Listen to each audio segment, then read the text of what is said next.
Okay, the next thing we're going to talk about is backdrop people. Now, this was a term used by Dolores Cannon, who I started talking about in the last video, and she was a hypnotist that used hypnotic regression on a lot of people. And the information she got from people was pretty much the same information regardless of who she hypnotized, which she found kind of strange, but I guess she got used to it, and she wrote a lot of books that I've tried to read. I started to read The Convoluted Universe by Dolores Cannon.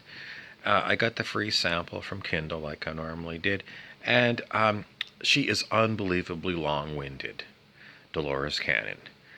Do I recommend her? No, don't buy her shit. She's dead, so she's not going to get the money.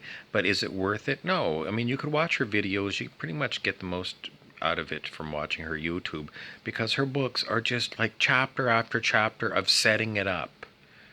After you've read 6 chapters, she hasn't told you anything. She's a shitty writer, and she's dead, so you can't ask her any more questions. In the end, the only thing I want to talk to you about from what she was saying was this thing that even Aaron Doughty, the Illuminati stooge who's on YouTube, talked about, and that is backdrop people. Dolores Cannon said, people in your life are there only to make it more realistic to you. In other words, just what I was saying in my last video, it's just like the holodeck.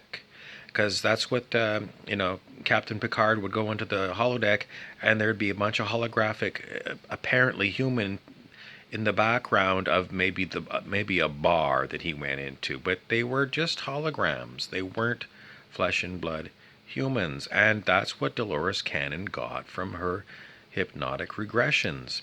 That a lot of people in our lives aren't real people. They're not real people, according to Dolores Cannon. They are simply holographic inserts into our reality. And someone is trying to explain to me, to explain to you, it's kind of like what we're told happens inside video games. In other words, a video game doesn't render every scene and then just pop what's rendered onto the screen. I don't think I'm saying it right. But they only show you what you need to see, the angles that you need to see. They don't need to process a whole world in the video game all at one time, because it uses up a lot of extra memory and CPU cycles. So they want to keep the game lean and mean, so it operates on one of the shitty computers they let us buy as civilians. So do you get my point? In other words, you only need to see what you're shown on the screen. You don't need to have the next scenes all ready to go. It takes up a lot. Oh my God, I can't explain it. Either you know computers or you don't. You know games or you don't. But that's what she basically said, is like our own reality is the same way. We have fake things in our reality. You can't tell because we can't go up and... If you could run up and touch everybody, how would that go over? You don't have time enough in the day to go and talk to these backdrop people, and it may well be that you're programmed to go and talk to a person and you're programmed not to, because you're a simulated reality person yourself. How far down the rabbit hole do you want to go? I mean, I can give you all kinds of different stories. Clancy wants me to say something about some religious guru pandits used to say that, in essence, everything is planned for you in your life. And I think Dr. David R. Hawkins of consciousness research said the day that you're born is planned, and the day you're going to die is planned. So whether you're a naked sadhu in India sitting there under the hot sun talking to someone, or you're Dr. David R. Hawkins, who is now deceased,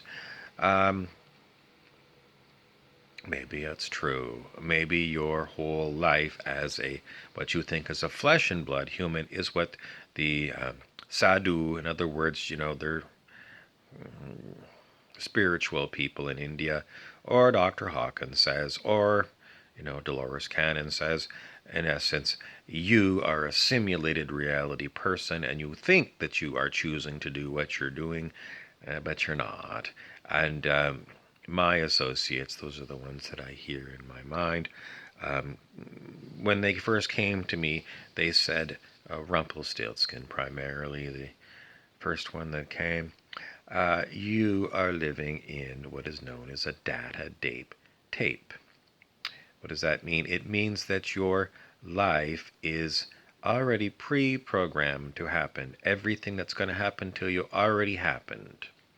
And you are the awareness, and your simulated body is going to go about doing its things, and your simulated meetings with other simulated people, and the thoughts that you're going to have, and the things you're going to speak, and the food that's going to be served to you is all on an enormous computer memory thing. And they called it a data tape because, in the old days we had digital audio tape for computers. Why do they keep going with tape instead of a big hard drive? I don't know. It's just what they started with, and they keep going with it. A data tape. Data tape, shortened to DAPE. And I'm sure it's not on a tape. I'm sure if it is being done, it is on some kind of a memory storage device. And then they want to talk about how some people, woo-woo people who are kind of very odd like me, say that before they came to incarnate on planet Earth, they charted their life. And I don't see these videos too much, but I've seen them in the past. I'm sure they're there on YouTube. People who talk about people who charted their life, everything that they wanted to experience in their human life, and then they incarnated into Earth, whatever this is, and then they experienced what they planned. And some people say, well, they only, charted meeting up with certain people, and they left a certain amount of it unplanned so that they could have some spontaneity in it. Is it true or not? I don't know. Somebody wants to say, well, they charted as much as they wanted, and then someone else filled it in. And then there was another video that I heard where, it was another woo-woo person who was channeling someone from another dimension. And in this other dimension, they said, well, they had computers there, and what they were doing and what the computers were doing, they didn't even know. It was all mixed up. This is a Clancyism. This is something Clancy would want to bring up, because he's a stupid. In addition to being a shit demon, I mean, he's really nasty, but he's incredibly stupid. This is something he would come up with because I don't have any information beyond what I told you. It was one little clip of a video that we watched a long time ago, but he really wants to mention it. Why? This is what Clancy is like. He'll drive you insane because he is so stupid. He breathes at the same time I breathe. It's perfectly timed. It drives you insane. So if I'm not insane already, I would be insane having to live with. I've told you before a long time ago, Clancy is, he sounds exactly like Chief Clancy Wiggum from The Simpsons. Now you think I'm nuts. But I told you this technology exists. The technology exists to put thoughts into your mind. The very primitive way is microwave. But, you do a little bit of a search with your Googleizer, and you can find all kinds of other things. Talk about how they could do it, and if we're in a holographic reality, a holodeck, then it's trivial for the people who built the holodeck. Not for me. I have no clue how you would build a holodeck. I'm as dumb as a stump. But Clancy wants to bring it up that if I am in a simulated reality, then it would be like a holodeck, and in the holodeck, if beings were being cruel or evil, then there's nobody who's going to stop them. and he wants to talk about the one episode of Professor Moriarty, who got his own holodeck, because he was a holodeck character. He wasn't a flesh and blood character. He was created by the holodeck, and then he became awake in his holodeck, and he wanted to exit his holodeck, and they couldn't at that time because the emitter hadn't been invented until Star Trek Voyager, which was the next series of Star Trek. So there was no way to allow Moriarty to go, but somehow they figured out a way, and he got his own little simulated universe that he could play around in. Oh, the other thing they want to talk about is something to do with some books that Rumpelstiltskin made me buy a long time ago. And you're hearing a beep thing, that means it's important. Alternate reality gaming. Rumpel made me buy at least 2 books on this subject. And the main reason that he's bringing this up, now Rumpel's not here, but we're bringing this up, is because this is not a game.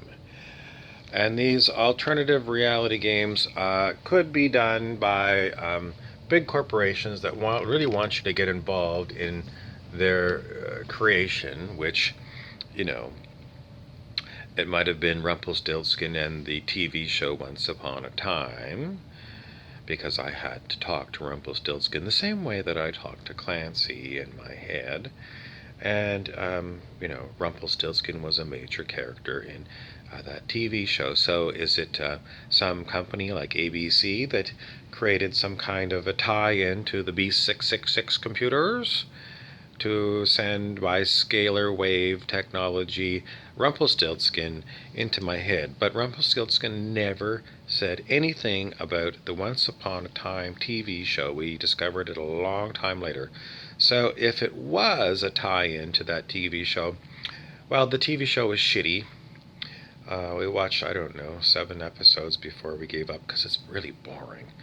But it just was one more weird thing that we wanted to talk about, and Rumpel never explained why. Oh, he wanted me to develop a alternative reality game. Why? I don't know. No one would buy it. I don't know anything about computer programming, and I certainly don't know anything about holodecks. I don't know anything about scalar wave generators. I don't really know too much about anything. So why ask me to get involved? I don't know. Rumpel just loved to spend my money. He'd just stomp his feet inside my mind, and the way Clancy does. They do it, and then they used, like in Men in Black, there was the little looked like a pen, and they would click the pen, and it would blank the mind of the human. That's what they do with me quite often. Poor me, Anyways, that's 13 minutes. That's your update, and I've found this before. I keep telling Clancy, I've talked about simulated reality so many other times on my videos. So many times I've talked about the holodeck, so many times, and he's just so dumb. And, whoever runs him, because he's a chatbot, or an evil spirit, it's most likely it's technological, because even an evil spirit couldn't be as stupid as Clancy. Thanks for watching. Please subscribe so you can hear one more of my way out face outs. This was another Rumpelstiltskinism. He told me what to type, and he said face out. What does face out mean? I don't know. Is it copyrighted for me? I don't think so. But it's getting my face out there on YouTube or Instagram TV.